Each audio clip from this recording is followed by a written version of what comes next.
the intro.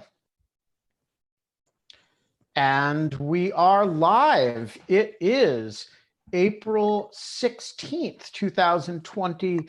Your taxes should have been due today, but yesterday, but they are not. Boris Johnson his approval rating has gone up, proving that the coronavirus is not all bad. That guy will do anything for a vote. Exactly. We don't have fun anymore. But in lieu of fun, we actually have a kind of a cool show today. We're going to talk to Dan Drezner about the Toddler in Chief book, which is now out. And as I have said before, they don't award Nobel Prizes yet for Twitter threads, but when they start, the Toddler in Chief Twitter thread will get the first Nobel Prize for Twitter threads if there is any justice in the world. And then in the last 15 minutes of the show, we are going to settle a condo board fight that has made its way to the New York Times. Maggie Feldman-Piltch's neighbor, who has been complaining to the New York Times as well as to the condo board about her practicing her arias. We're going to have Maggie on. We're going to edit her letter to the New York Times, and we're going to hear her sing so that you can decide for yourself. We can throw this up. I was told there was going to be no singing. I mean, I'm not sure. No singing by you. Yes, okay. Just making sure we're clear on that. Good. No, Maggie is going to sing so that we can tell whether the neighbor's complaint has any merit. Oh, awesome. Are we getting to be like Olympic judges when put up cards of one? We are. There's actually a polling function on Zoom webinars, and we're going to use it. So if you're watching on YouTube and you want to join us over at Zoom, where you'll be able to vote on Maggie, you can also ask Dan questions about the Toddler in Chief thread, and you can help us edit Maggie's letter. So that's our show for the day. We're 2 minutes in. We've got 58 to go. Dan, back-to-back appearances on Morning Joe, one of them with me and a basket of my laundry in the back. That was, I want to stress, the fault of the Morning Joe camera team, which kept telling me, tilt your camera more. They didn't say, now we have your laundry in the shot. Wait, did you talk about in lieu of show on Morning Joe? It didn't come up? It didn't come up. God, guys. Sorry. I'm sitting over here waiting for United Talent Agency.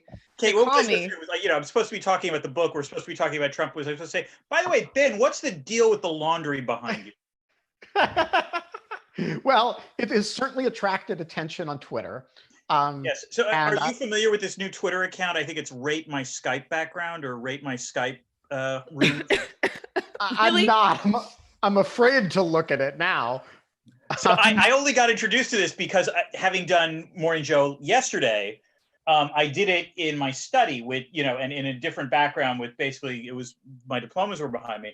And basically what this account does is it rates, everyone who appears on these shows, but is doing so from their house, and rates what is the quality of their backgrounds in terms of is it behind? It's hot or not. Are you hot or not for your Zoom background? Hot or not? Yeah, it's not you. It's an exterior decorating thing, to be clear. Well, I want to say that let's be ethnic here for a minute, Dan. Your background this morning was really Jewy. I mean, you had more than one Chanukiah there. Yes, you had Seder plate.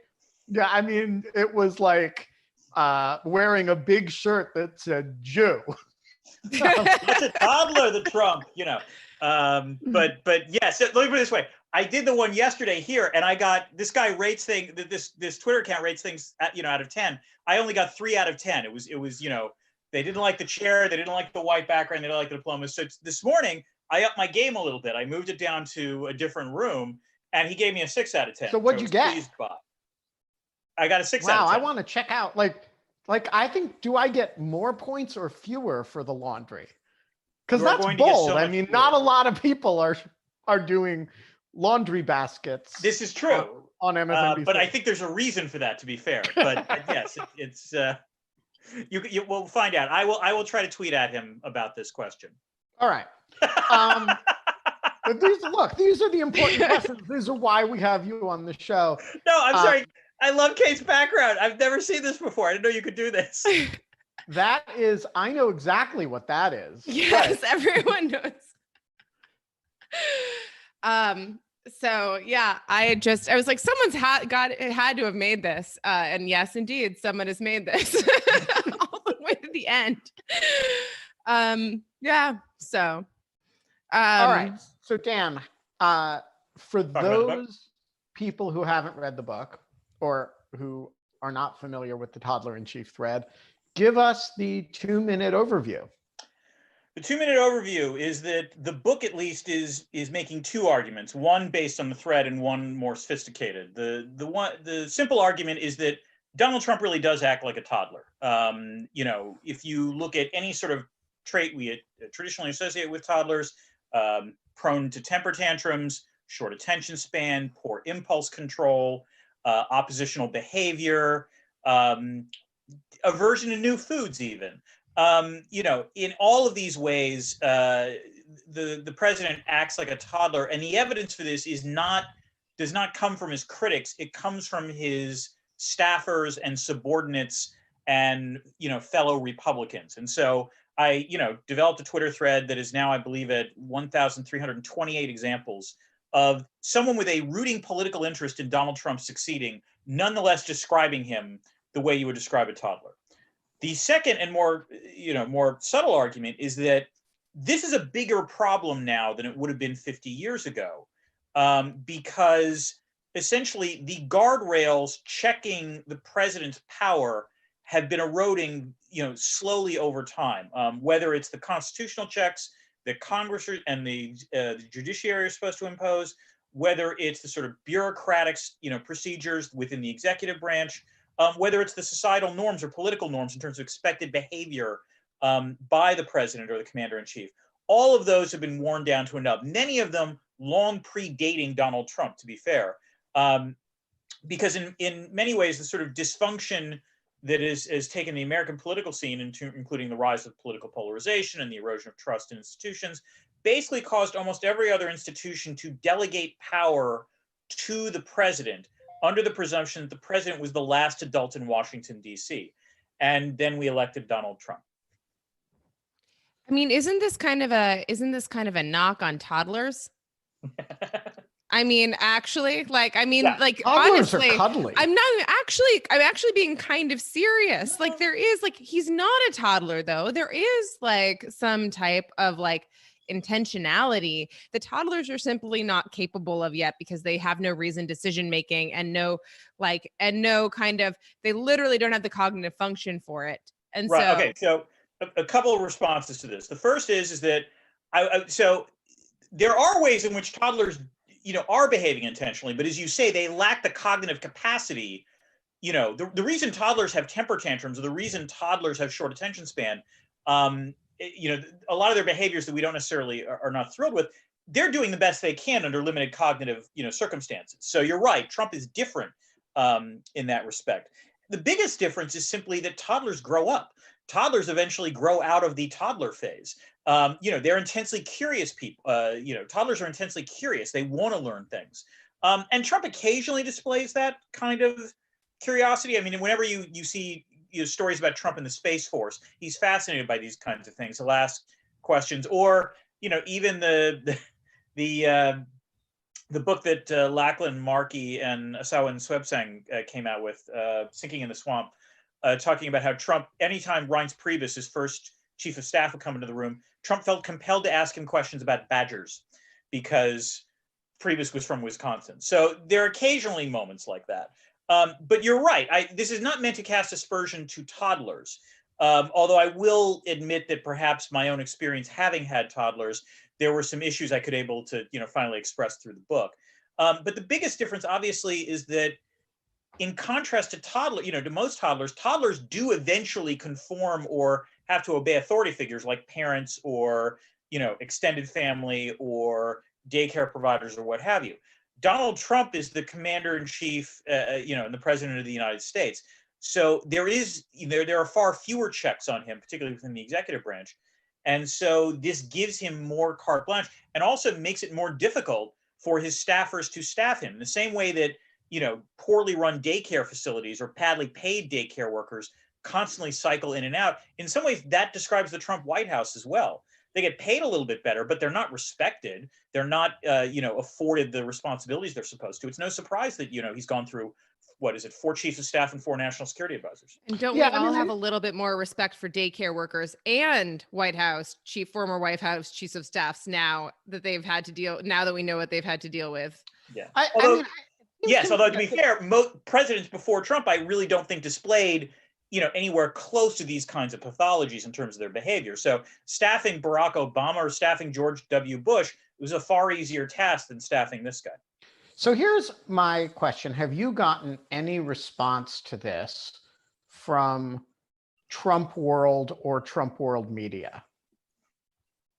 Yes. Not in the form of, I get emails, as I'm sure you both, do, whenever I've published something. I published a piece in the Post that was essentially a sort of updating of the Toddler hypothesis, but applied to how Trump was handling the coronavirus. And all the Toddler traits that I talk about in the book are on full display in terms of how he has responded to the coronavirus. And I got, a variety of emails from irate MAGA types. I also got a few heartfelt ones, to be fair. I got a very affecting email, which I then wrote about again for Post Everything, from this woman who was sheltering in place in Oregon, who described the sort of pain and anguish of the feel that the country is divided. And I think in particular, I've gotten a vein of criticism I've gotten is, how dare you describe the president as a toddler during this time of emergency?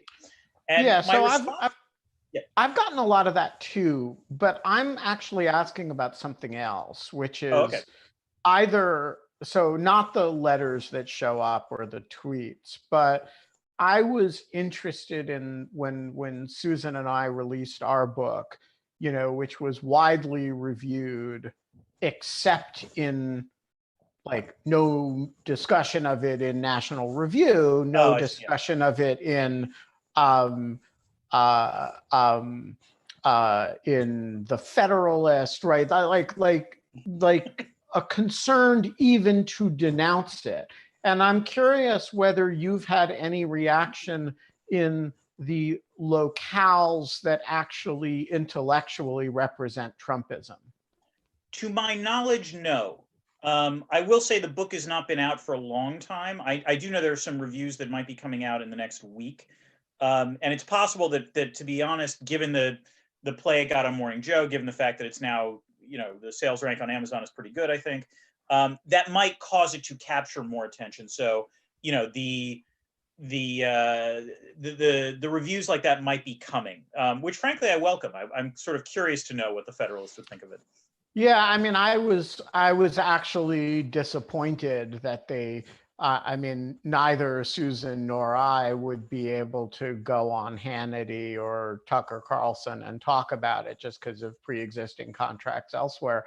But I do think it's interesting that the reaction of the Trumpist press to books like this is not to denounce them or to engage them at all, really, but to pretend it didn't happen. Yeah. I'll be curious to see if there is any critique. Again, the foundational element of both the Twitter thread and the book is that the overwhelming bulk of the evidence I'm providing that Trump is acting like a toddler does not come from people like Nancy Pelosi. It does not come from people like you or, Ross Douthat or Adam Serwer or what have you. It's coming from his own staffers talking to reporters. And so really, in that instance, you have to, it becomes, if I was trying to get inside the mind of a Trump supporter criticizing the book, the one way you could do it, I would imagine, or the one angle you could take is this just shows how biased the mainstream media is against Trump, except again, it's all quotes from, his staffers. So unless you really think the quotes are entirely made up, like Trump occasionally tweets this, you don't have a line of attack there. And even folks no, but maybe the line of attack is this shows how deep the deep state conspiracy against Trump is, that they're constantly whispering in reporters' ear bullshit about the president and lies about him. And in the face of his great leadership, they're whispering calumnies and Drezner is gleefully lapping up the propaganda that the deep state is laundering through the fake news media. Okay, and I guess the response I would offer to that is, if the deep state includes people like Lindsey Graham, Newt Gingrich, Tucker Carlson, Rex Tillerson, Paul Ryan, and Bob Corker, well, okay, then fine. That I can't necessarily. Then you've got a very capacious definition of the deep state, and it turns out that the only people who like Donald Trump, is a extremely small sliver of the United States. So I think the response is, if you want to define the deep state that broadly, then the definition has no meaning. We're all the deep state, as it turns out. And then I think essentially the criticism lacks meaning. And also, it's a damning indictment of Trump himself, which is, if he's alienated this many people within his own party, then it suggests he will never govern terribly well. I mean, I don't really think of him doing a whole lot of governing, but no, that's like, and it hasn't improved. But he's not a leader then either. In other words, if whatever you think the president is supposed to do, I mean, clearly you're right. He doesn't govern. And by the way, that's the line that I quote from Tucker Carlson in the book, where he says he doesn't think Trump has the capacity to do these kinds of things. No. He says this, really which is not true. So in that sense, then you have to then fall back on, well, Trump is using the bully pulpit. He's a charismatic leader. That's what he's doing. In which case, you have to point out that he sucks at it, in the sense that, yes, he absolutely is charismatic to, the 40% of the country that likes him. And that's it. And that's really, if your one job is to actually, capture the attention and admiration of Americans and actually rally them, then God, he's a crappy president. So it. Well, okay. So I'm obviously, I mean, I shouldn't say obviously. People don't necessarily know my politics. But I share a lot of your similar feelings, your gut instinct, your normative takes on this guy. I find the petulantness of him and his personality, and then also just his, as we talked about, what he displays cognitively, to be very similar to a toddler. I think it's a perfectly apt definition, or an apt comparison. But I do think that one of the things that strikes me, and I have to just kind of I'm going to age myself about how not old I am, to this extent. I remember so deeply 2000 to 2008, the hatred for George Bush. Yeah. That was just this vitriol of I just remember, I've said many times, I come from upstate New York. I came from a super Republican conservative town, very religious. I vacationed in Cape Cod. It was super hippy dippy and full of liberal elite. I went to Brown. Everyone there hated George Bush. I know, exactly. It was I remember, and there was. Did you major in semiotics? No, sorry, go ahead. Yeah, no. But I couldn't even pronounce that for 4 of the years that I was at Brown. So but my point is this, which is that God, do we have short memories? God, are we not just goldfish swimming in a bowl, coming around again 3 seconds later and being oh, here we are, haven't been this way, and around we go again.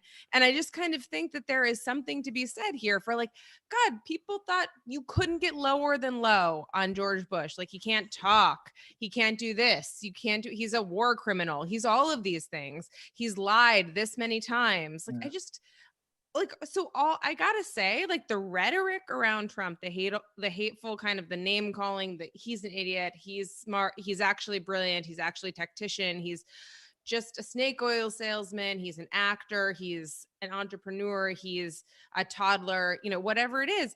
I'm kind of like, isn't this just the latest?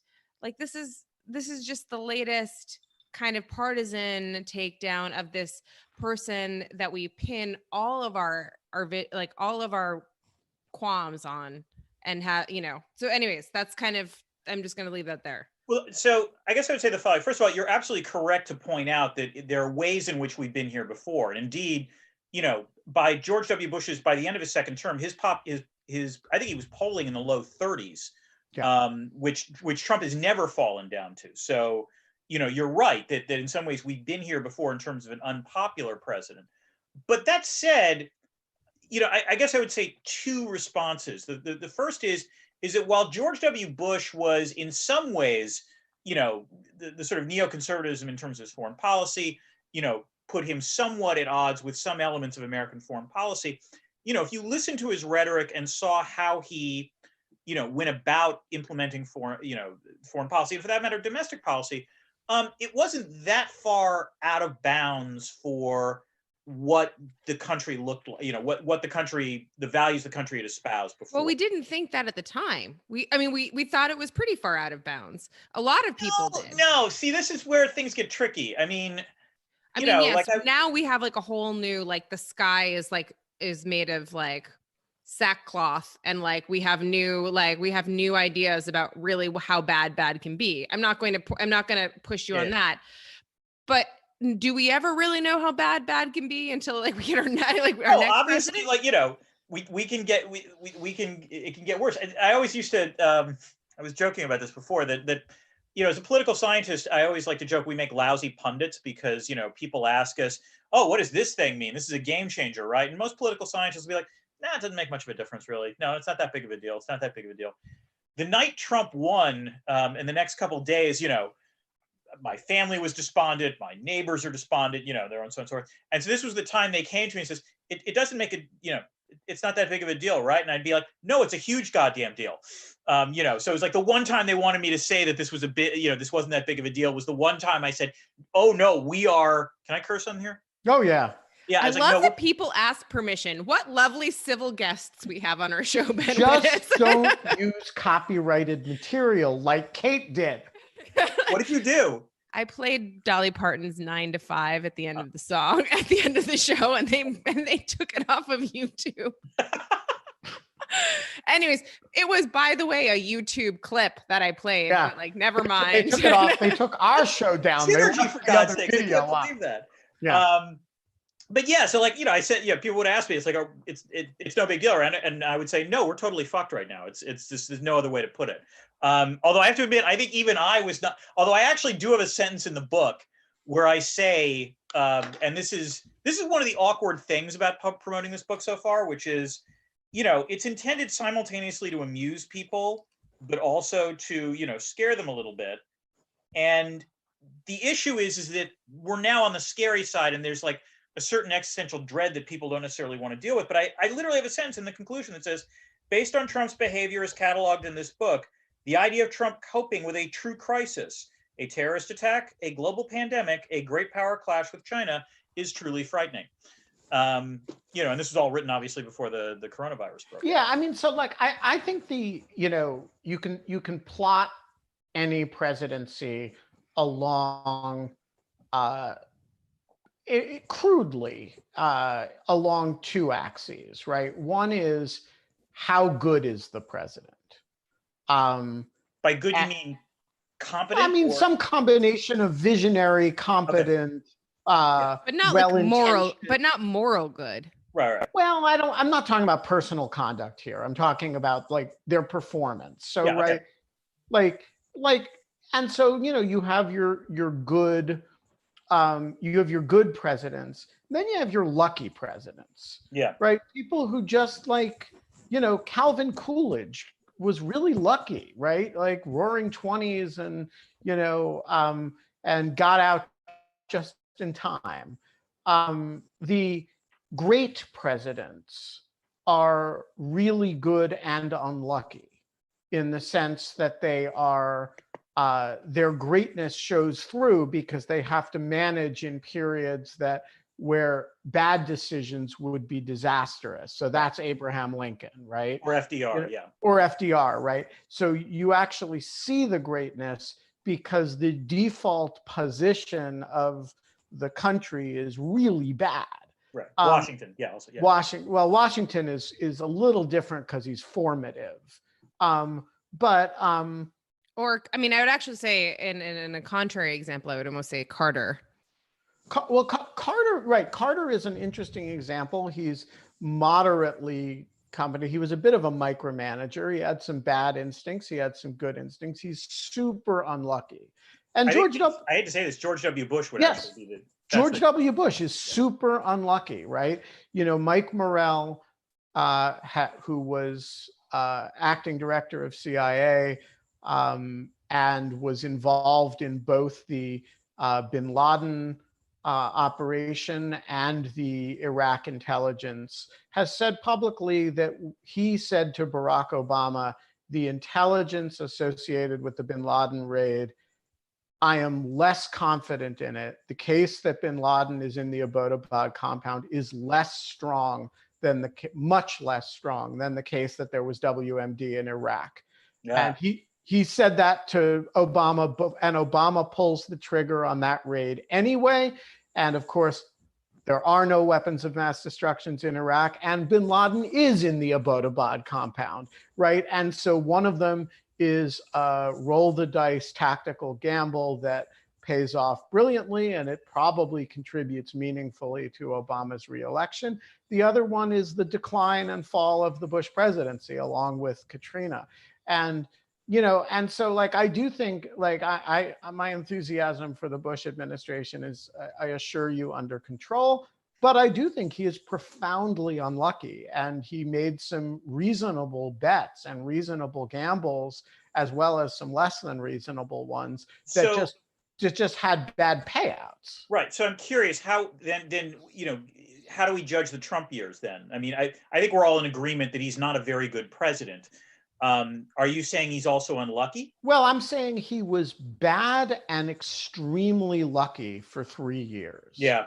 And then he became bad and unlucky, which is, by the way, pretty rare in American history. That you get, I think you saw it with James Buchanan. I was about to say Buchanan, yeah. And there are these catastrophes, I think Herbert Hoover, interestingly, was not that bad. He was actually pretty competent and pretty able. He is probably the most unlucky president in American history relative to his competence. I like these bimodalities of putting them next to each other, because I think that they do kind of do a nice job of making sense of separating out the fact that there's things that you can control in a 4-year period and things that you simply cannot control. And no amount of wonderful leadership is going to make your economy sing. And no amount of really great economy or world events are going to make your presidency sing either. And so on the other hand, people will notice less on the latter one, though. Right. On the other hand, war leadership, the people forget how terrific the performance of George W. Bush was in the immediate aftermath of 9/11, but it was actually quite great in important ways, and important ways that we've forgotten, like his trip to the Islamic Center, his trip to Ground Zero. I mean, these were really good moments. And I don't know if they're forgotten. They're in some ways, Trump is reminding people of them in the ways in which, when it actually is the response to Kate's question, which is very often the issue of, well, is Bush really that much better than Trump? And you can point to things that Bush did that did receive, in retrospect, at least bipartisan acclaim. But what about the moment? Okay, so remember, and this was in Fahrenheit 9/11. It was pulled out, but we all saw it way before then. But the moment in which he's reading he's reading to school children. Oh, my kid goat. Yes, and he's whispered in his ear, and he goes on for another 30 minutes or something like that, or maybe it's just 5. I will totally defend him on that. I mean, I do too. Now it's his defense, but he was cut down for not acting quickly enough. I mean, in the same way, ostensibly, that it took Trump 3 or 4 days to get his shit together on figuring out what to do about COVID. I think when you're standing 3 or 4 days is, but it's more like 6 weeks. Yes, I know. I'm being generous as possible. He's still sending mixed messages about it. Look, I will give any president a lot of latitude standing in front of a group of kids, and Andy Card leans over and whispers in his ear, another plane has hit the other tower, America is under attack, and you decide to finish reading My Pet Goat, rather than panic a bunch of children and storm out of the room. Wait, did it really take him a half hour to finish? No, it was the length of a children's book. Okay, I was saying that's a big difference. I would read the rest of the book and then immediately get the hell out of there. He spent 30 minutes trying to spell potato, Dan. No, that's Dan Quayle. I know, I was joking. So look, I mean, I'll give anybody some latitude on that. And there were definitely some fumbles. And I think, and there were some significantly bad policy calls. I think the immediate aftermath of 9/11 on the part of the Bush administration was pretty damn good, actually, all things considered. And the problem arose 18 months later when they shifted their attention back to Iraq. And I think they laid a lot of positive groundwork for a lot of things in that period, some of which, of course, went too far, particularly involving CIA custody of detainees, but some of which were really important. And I think if they had not done Iraq, we would remember that period really differently. But look, I want to say everything I just said about George W. Bush, you could also say about Franklin Delano Roosevelt, right? I mean, we went a long, and Abraham Lincoln, by the way, we went a long time, the North went a long time without winning a major battle in the Civil War. And the period in which the Civil War was considered a quagmire that maybe you needed to elect a different president to extricate yourself from. So what's the difference? The difference is, at the end of the day, the Civil War went well. At the end of the day, the Iraq invasion went badly. And so you retroactively read all those things completely differently, including, by the way, the civil liberties violations, which is the fundamental story of the Civil War. Right, the suspension not the suspension of habeas corpus. Yeah. So let me. So I would say 2 things on this. The first is that I'm even uncomfortable now comparing Trump to other presidents, because I'm acutely sensitive to this. A colleague of mine, Dan Nexon, who's a professor of political science at Georgetown, has, a couple of years ago once described the dangers of political scientists trying to talk about Trump. And the danger is what he refers to as analytical normalization, which is the moment you start talking about Trump in comparison to other presidents, because that's what you would naturally do if you're a political scientist, it almost implicitly makes Trump seem like, oh, he's just another kind of president. How do we code him and so on and so forth. And he's not. He really is in many ways such an outlier, even compared to George W. Bush. I find him closest to Andrew Jackson. Yeah. In temperament. I think I said this in the book. He has elements of Andrew Jackson in him. He has elements of Andrew Johnson in him as well. Yes. And by the way, those elements aren't the good elements that these people had either, I would add. So that's the issue. But actually, I do want to ask Ben then, and I guess Kate as well.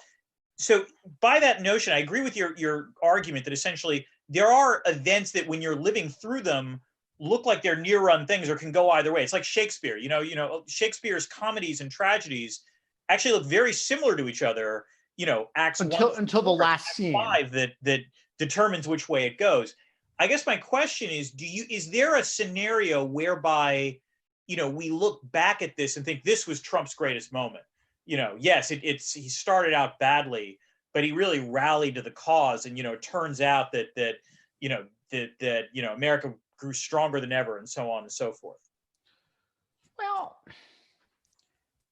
I mean, I can't look forward and say that could never happen, because the world is full of weird things that happen.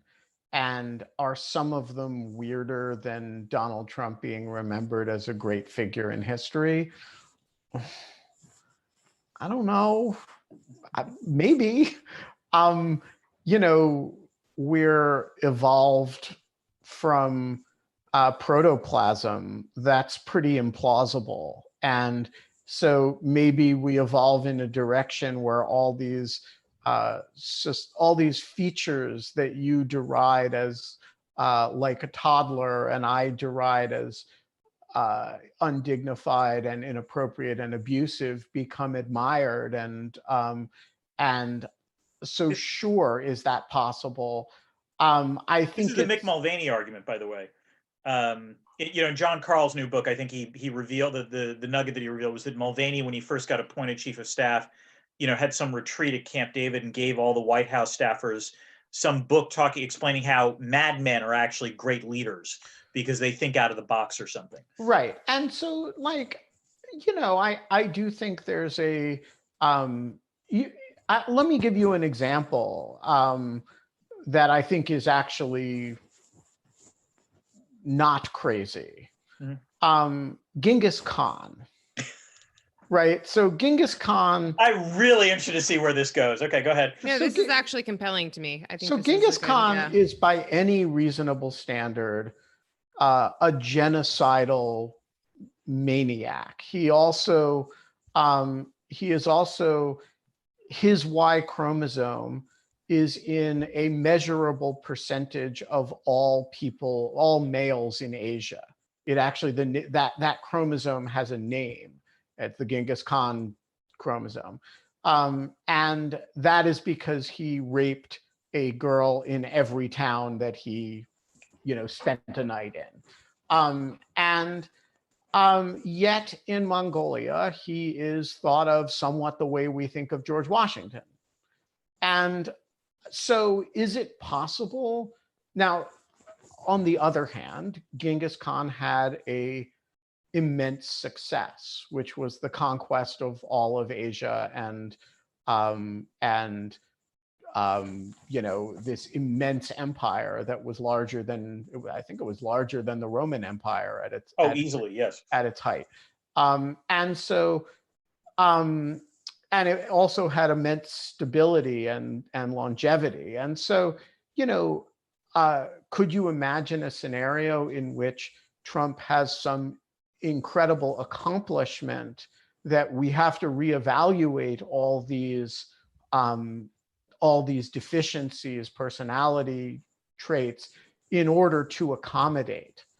The Mongols were unbelievably murderous. I mean, murderous in a way that we did not see the likes of again until the 20th century. And people talk about how glorious medieval Iraq was, medieval Baghdad was. It was the shining. It never recovered. Baghdad never recovered from the sack by the Mongols. To this day, it has not recovered. And so these are seriously bad people in a way that we don't talk about them historically that way, because we've waived all the rules, because there's some recognition that this was successful.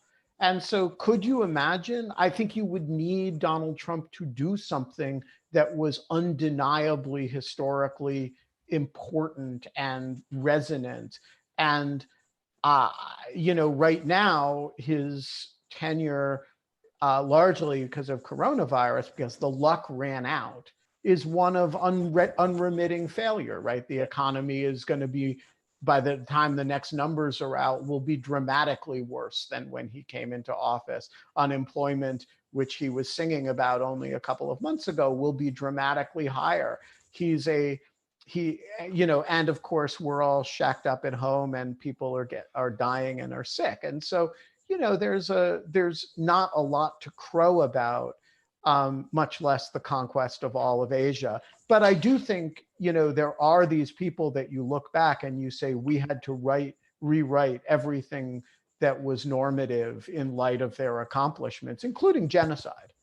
Yeah. So, well, on that happy note, I was going to say that no, but I have a different tact, which is like makes it less about people and more about events. Because I want to answer Dan's pose this question by asking him, basically going back to something that he said about how he told all of his loved ones that basically, no, this really was a big deal and everything really was going to be different after the 2016 US election. And so it feels like there's been a few moments like this in my lifetime. There was the financial crisis of 2000, 2008, 2009. Mm-hmm. There was obviously 9/11. There was the 2016 election. Now there's COVID. Those are different in kind. I think that there are certain types of very acute moments that happen very quickly, like 9/11 and like Hiroshima. They're shocks. Yeah. Hiroshima, or kind of like Chernobyl, where there is like one event and it happens and then the rest is just like fallout. Okay. And then like kind of similarly, like you can't really say the same about elections and markets, even though they have one event, because they always are kind of about the impacts of elections and markets are always about the fallout. They're not actually, the trauma of them is not in like one great moment of death or destruction or something like that. It is about the signaling of later fallout. And so I just kind of want to say that like in all of those moments, I remember people talking in 9/11 and saying like, well, I was a senior in high school, and them saying, you're never going, like the world's never going to be the same. And me not understanding what that really meant, and me truly never understanding what that meant until I decided to until the world continued marching forward and I saw the change happen before my eyes that like could not have been kind of forecast in the same way. So too with this presidency, I feel like, and so too with like the pandemic, I feel like there are just not going to be moments in which there should be a word for moments that are so powerful, like the 2016 election, where you feel the foreboding feeling, but nothing in your immediate life has changed. None of your social norms have initially changed. Right. Like nothing is there, but you all like, it's like there, it's on the wall. Like you see, like you hear about the Germans marching into the city, you know, it's going to happen. You see them putting people into train cars and people disappearing, but it's not you yet. And it's not all your friends. And I don't want to get into like a run, like type of like the slow atrocity type of thing. But I do think there's an element of that, of just like how much the human brain can like take in all at once in terms of trauma and life events and shifting norms and these moments of panic, and how many people have a flashpoint like we've had with the pandemic, like we had with 2016, like we had with 9/11, to kind of to stop and pivot from and go forward. Versus like what was that moment in World War II and the Holocaust? I mean, maybe Pearl Harbor for the Americans. Oh, yeah. So I would say this is where the pandemic, I think, is actually different to some extent from everything, and maybe the 2008 financial crisis, but not even that. In that, what makes the pandemic unique among all the events you listed, because all those are moments where you remember where you were. Like you remember where you were when you found out about 9/11. You remember where you were when you found out that Donald Trump was going to be the president. 2008 is a little bit different, but you probably remember where you were when you found out that like Lehman was going bankrupt and the stock market was. Well, I was working as a speechwriter for the president of Merrill Lynch at the time. So yes, I do actually remember that very, very well. Wait, seriously? Yes. Anthony? No, he was the global wealth management president, but it was Stan O'Neill was the president, was the CEO at the time. Oh my God. Not for much longer. Anyways, but yes. That's for real. All right. So we got a couple questions for Dan. Okay. I'll answer this very quickly though. This is different though, compared to everything else you just said. this isn't just a crisis that we realize is in the world. This is a crisis that has affected every single person in their day-to-day lives. We're doing this because I don't know that this is that. Well, this is what they'll say. Like, this has never really happened before at this scale. Yeah. But they said the same thing about 9/11. We'd never had an attack on American soil. Right. But from like the attack on American soil. But it wasn't an attack that made you stay home. Right. It wasn't exactly. It wasn't. There were things that were changed. Or it shut down the NBA. There were things that changed if you were going to take a flight or if you were going to do something else. This is something where everyday activities like going to the grocery store or trying to going to a doctor or normal everyday going to work has been fundamentally changed. And so in that sense it is different. All right, Michael Fromberger, the floor is yours. Well, so I just really had the question that I posted, which is you talked a little bit earlier kind of about the erosion of protections within the government, sort of the checks and balances over the past decades. And that certainly matches what I've observed. And it seems like those checks and balances that the founders designed, at least to me, that they didn't really take into account the possibility that we now see that the members of the legislature and the members of the executive might collectively feel more allegiance to kind of an external group, right, their party, than to their branch of government. So that what we see in some sense is not really, the branches checking and balancing each other, but that the people in both of them in some sense are, I don't know when I go so far as to say colluding. I don't mean that in a sort of a legalistic sense, but, cooperating with a set of ideals that doesn't match. And I basically wanted to get your take on that. Do you agree that that is a concern? And if you do, then I would be interested to hear if you have any ideas about what things we could do to mitigate that problem. I have some ideas of my own about what might help, but I'm not an expert on these things. I'm really just an observer, and I would like to hear your thoughts, basically. Sure. I tend to you make a valid point. It's not that the founders were aware of the problem of factionalism. That shot through debates in the Federalists. But that said, you're right that essentially, and we've had periods of intense polarization before the current one. Think the late 19th century. But yes, the reason that we're in the situation we are now is not just that Donald Trump got elected, but it's because polarization essentially rendered Congress dysfunctional. And in doing so, Congress increasingly could not check the presidency because the party that was affiliated with the president didn't want to do so.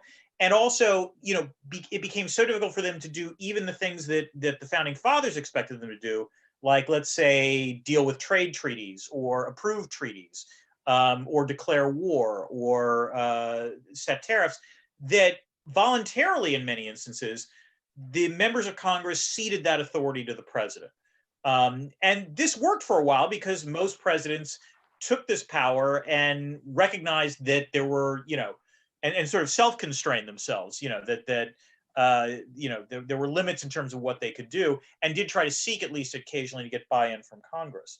In terms of what you could, the other element that's driving this is a sort of slow motion erosion of trust in authority and expertise, because that was the other check, which is even if you had, a fiercely polarized or partisan Congress, there would be issues in which members of both parties would listen to experts telling them this is what you want to do in this particular emergency.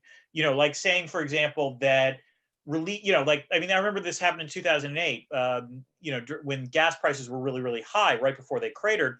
Hillary Clinton proposed releasing gas from the Strategic Petroleum Reserve when she was still a candidate, and she got hammered by it by just about every economist, saying this is not a good idea, this is not the moment for that. And as a result, she pulled back. I'm not sure now if you tried to do that, and in some ways we're seeing this play out with the coronavirus. There's a degree to which, you see there's a slice of Republican intellectuals that clearly don't want to listen to experts. Now, what's encouraging, and this is the weird part, is that what ended this what ended this problem of polarization the last time we went around were 2 world wars and a Great Depression. Those were sufficient shocks that by the post-war era, there was, something of a newer consensus. It will be interesting to see if the coronavirus itself, if the pandemic itself, and the ways in which people have responded to it or not, actually cause greater trust in authority to emerge again because of the fact that folks like Trump proved to be wrong about certain things, folks like Anthony Fauci proved to be right. All right.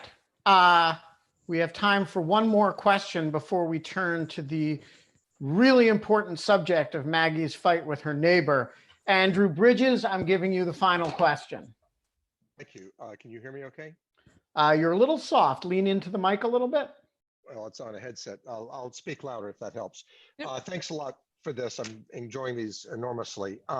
So candidates often campaign based on plans and platforms and the like, which I think one can interpret simply as signals as to which direction their compass points, because a lot of times it looks as though they're just putting platforms out there as window dressing. It seems to me from what I'm hearing that discerning how a chief executive is going to respond in moments of unanticipated crisis may be more important than focusing on platforms. Where does one look for signals as to how somebody will perform in the unanticipated crisis? And maybe what types of debate questions might be useful in order to draw those signals out of the candidates? Okay, so a few things. First of all, a rare area where I do think Trump actually is like other presidents is that I would push back on the notion that platforms are sort of symbols, because one of the things about presidential candidates and presidents when they get elected, and this is true regardless of party, is that when presidents make promises during the campaign, they actually do want to fulfill them once they get elected. You know, they see their election as a pledge that they got elected making these sets of promises, and therefore they want to actually execute them. And you've seen this with Trump on issues ranging from conducting a trade war with China. Does it matter who they've made the promises to, how much they want to fulfill them? No, I mean, it's whether the promises are public. I mean, it's whether, you know, but if it's a public promise, if it's something that they, you know, they say in a debate or they say in a speech, or they say in a convention, you know, their acceptance speech, yeah, they want to do those things. Now, that doesn't mean they always do them. There are times where, you know, there's structural circumstances. Like if the president promises to do something, but then the party that controls Congress is held by the opposition, well, that's going to, you know, make things more difficult. There are other rare times where a president makes a promise and then realizes it's not possible, and so has to reverse. But they really don't like doing that at all. So, you know, that's in that sense, Trump is like other presidents in the ways he's wanted to execute them. The other thing I would say is that the way you can tell how a candidate will respond to a crisis, this is, you know, a quaint notion, but things like political experience matter.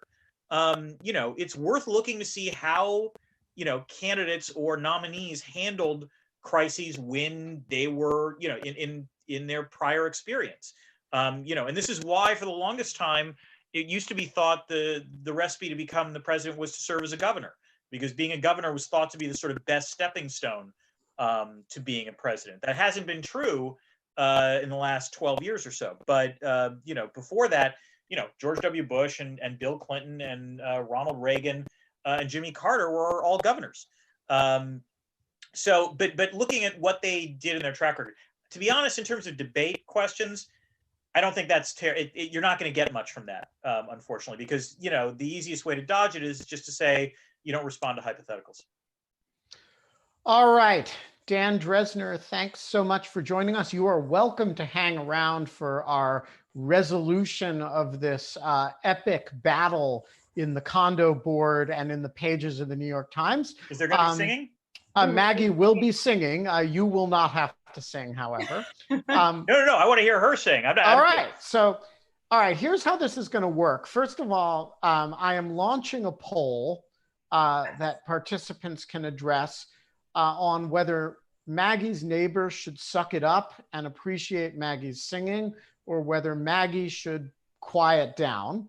Which would never happen. But now, you guys are, feel free if you have an ideological position about neighbor to answer Can't it vote. without I'm not hearing. allowed to I know. I vote. was like, can I vote? Can I vote on pox on both our houses just for fun? I can't. You know, if you can vote, you can vote. So you guys can vote now if you want, or you can wait and as I recommended to the New York Times, that it actually depends on whether Maggie can sing.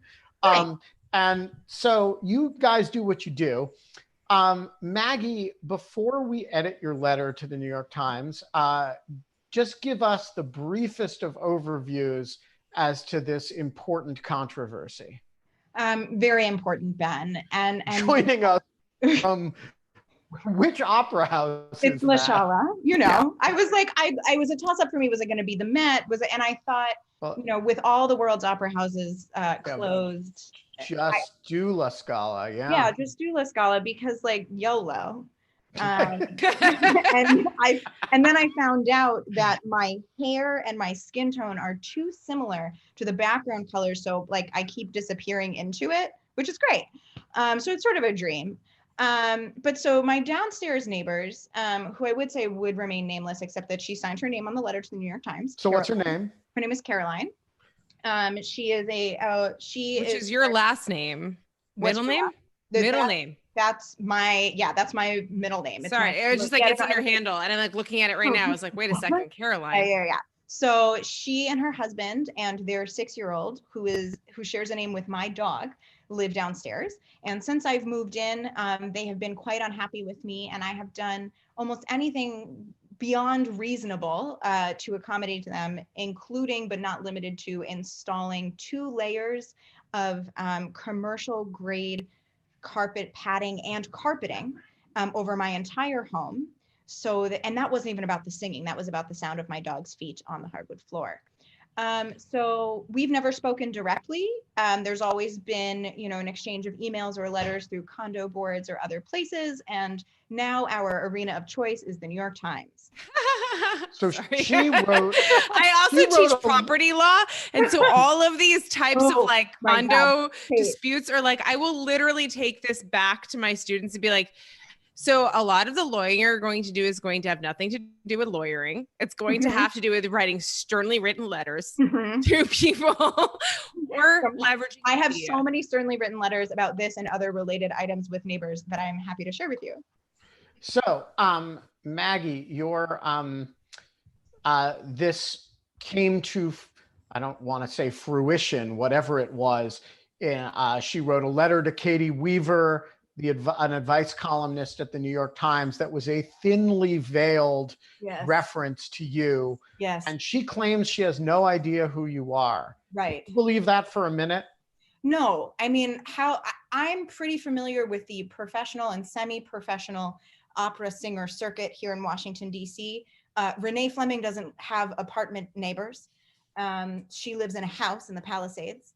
And most of the other young artists from the Kennedy Center scene live together, and they don't live in the district. So if you live in Washington, D.C., and you have a person singing arias at random times, the market's pretty small there. Also, your name is Caroline. There's just... And also, there's only one person that you've been obsessively complaining to the condo board about, right? Yeah. Okay. All right, should we edit your letter? Yeah, let's do it. All right, we're gonna click on screen share. We're gonna go to Maggie's letter. Am I able to offer advice too? Absolutely.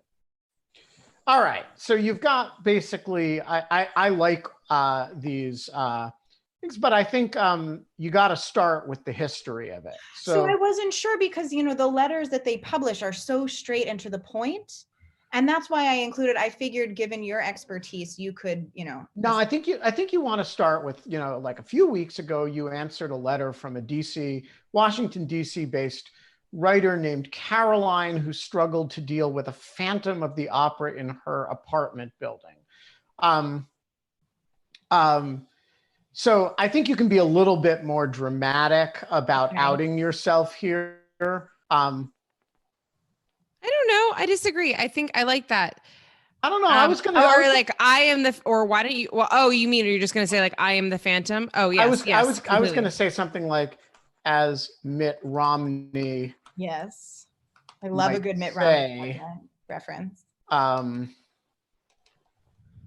Yes, I agree the with Phantom, c'est moi. C'est moi. No. No. C apostrophe Sorry. EST. C and MOI, no S. Sorry. Yeah, and there's an apostrophe between the C and the E. Yes, c'est vrai. My Lord. All right. Sorry. Good. You should also. Okay, none of this should be italicized, but whatever. I know I italicized it because I was like, this is optional to show on screen. Oh, it was. Oh, that's why it's italicized. Yeah, I was okay, like, yeah. Caroline is my neighbor, downstairs neighbor. So my point was, I'm not actually the Phantom because the soprano, star of the show. Yeah. I think that's a little bit too referencey. Yes, I don't. Yeah, I think you're going too deep in the metaphor there. Which is terrible because Phantom of the Opera is not even an opera, but I digress. Right. So Andrew Lloyd Webber, you cad. Exactly. And I know that my who even Cats was such garbage. Sorry. Is tuned in. It was garbage. She's tuned in and watching this show and has been following along the developments of the situation closely. And she will be thrilled to know that Do you want me to describe the Coase theorem to Caroline and how it could maybe help her in bargaining for a preferred rate of conflicting uses? I'm hanging on here to the key, like the actual text of the letter here. And I think we should say, like, for the last several years, I've had a complicated relationship with several of my condo building neighbors. Condo neighbors, take up building. Okay. Yeah, you're right. My condo neighbors who don't like my dog. Yes.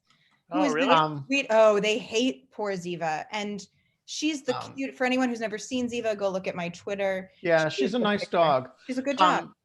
Now, I'm gonna literally show this to my property class. Please I'm gonna make them watch this. I'm about to teach condos and co-ops next week. So many of them. So who are we quoting here? So that is a letter that was sent to me, that was left for me on my door the day I moved in. Can we also just say that, like, I don't think the New York Times gives a shit about everything that happened except the arias, which is a little bit why I think that you shouldn't be talking about the dog or the prior letters or anything else. So you think we I think that sentence needs to go. Okay. I think that I can't click on anything. I can't, the whole paragraph needs to kind of go. I was emotionally involved, but I agree. All right. So yes. I think that entry sentence is enough to make it and then we can say there's been a deal. There's been a whole deal. Yeah, there's been a whole. If they need more details, you can see in lieu of show in which we edited this letter and decided my current quandary is this: my neighbor who has been less than civil. Always go with the understatement on the criticism of people. Wrote to you. Yep. To ask for advice on how to handle my singing. In current period. No, after singing period. Right. I am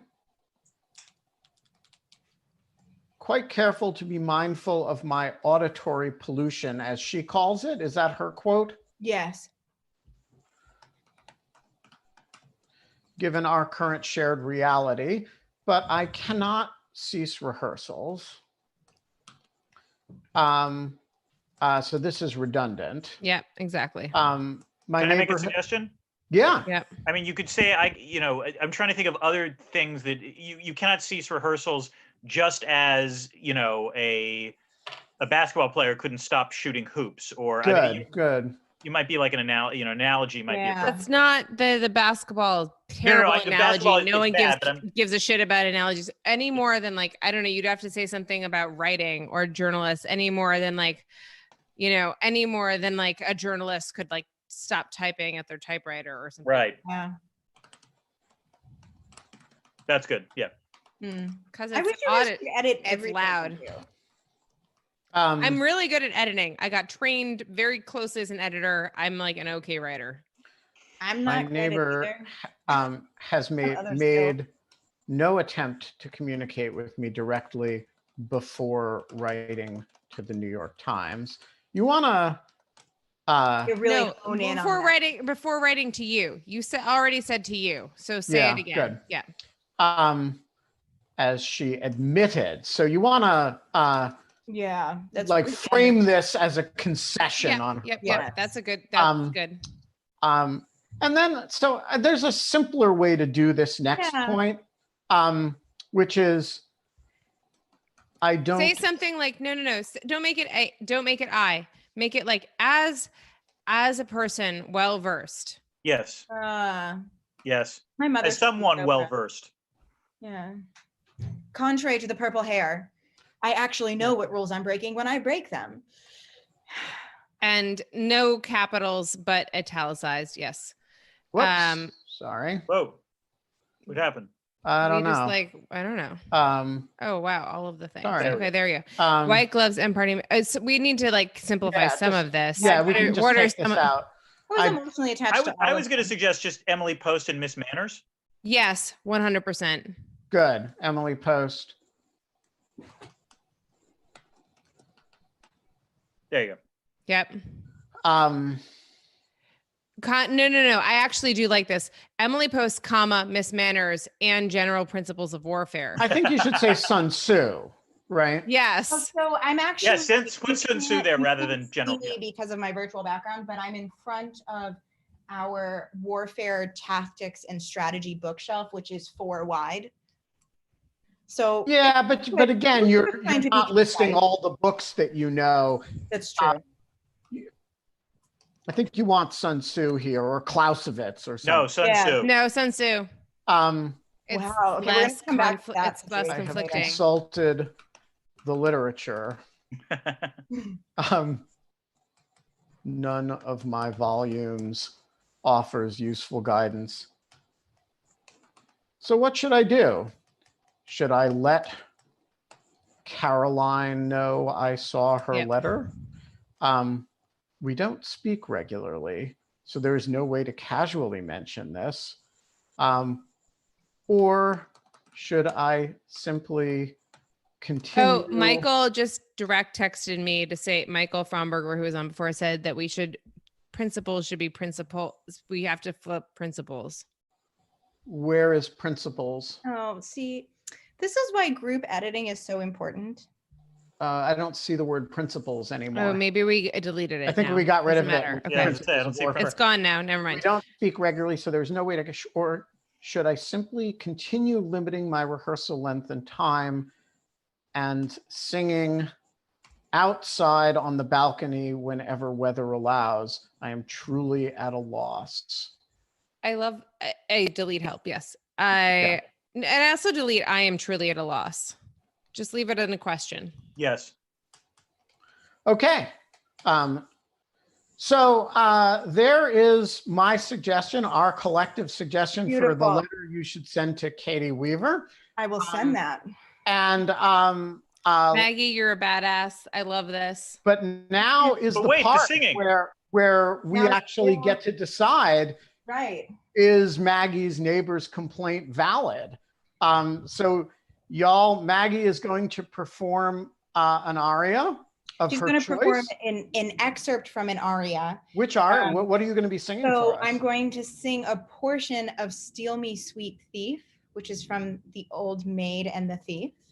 And I thought long and hard about doing O mio babbino caro, but I was like, first of all, everybody knows that. And you all know what it should sound like. And I feel like Menotti is very much underappreciated. All right.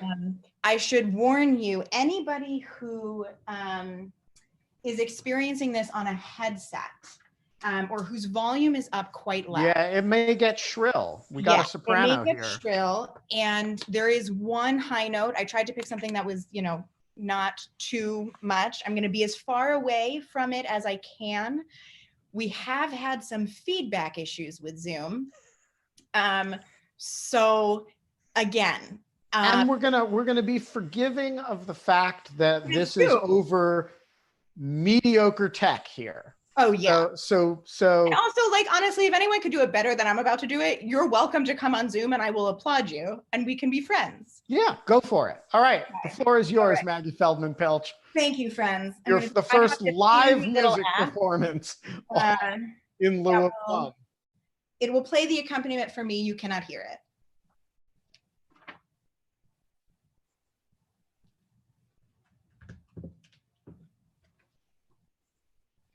Steal me, oh, steal me, sweet thief, 4 times flight is stealing my youth, and the cares of life steal fleeting time.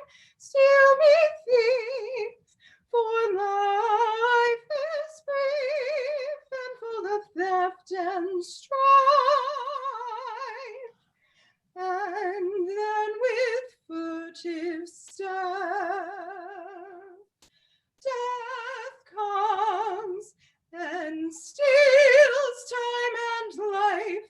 Oh, sweet thief, I pray, make me die before dark death steals her prey.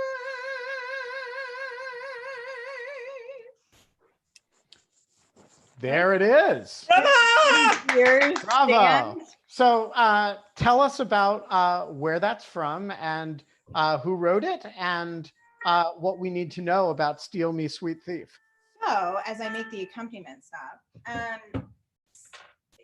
in this particular part of the opera, and so obviously it's in English, right? Which is always a really good thing to do when you don't know who your audience is. So then you don't have to explain the words as well. But for those that are not as familiar with opera as a genre, soap operas and regular opera are very much related. It's supposed to be like trash television, which is why everybody's always dying and sleeping with everybody's sisters and brothers and whatever else. So Menotti, in this particular part of the opera, it begins with a recit, which is like spoken word, but sort of sung. And essentially the main character is pacing around wondering like why this guy in her boarding house never made a move, which for a soprano is all but unheard of because we're mostly dying or on the verge of dying or begging someone, mostly our fathers, to let us get married.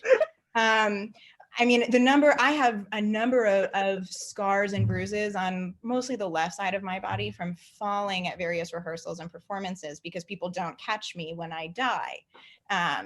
And so I thought, right, like, well, because we just die with great frequency. It's unsporting. Right, and I thought, given the current tone of the world, I could sing something about the threat of dying if you don't get laid, rather than actually dying. I applaud this, and but I have to say, as someone who is truly an opera neophyte, I enjoed that immensely. Well, really? That's so nice. Thank you. Can I just say, Maggie, it is pretty bold, and I to sing 20th century music to an audience that is not necessarily expecting it, because the audience may not know the difference between 20th century, late 20th century composition and singing out of tune. And so that's a bold choice to sing Menotti. Right, and then there's intonation is key, especially when you're going to sing a B flat at somebody over Zoom. So again, it's not like singing Mozart or Handel where like you can tell.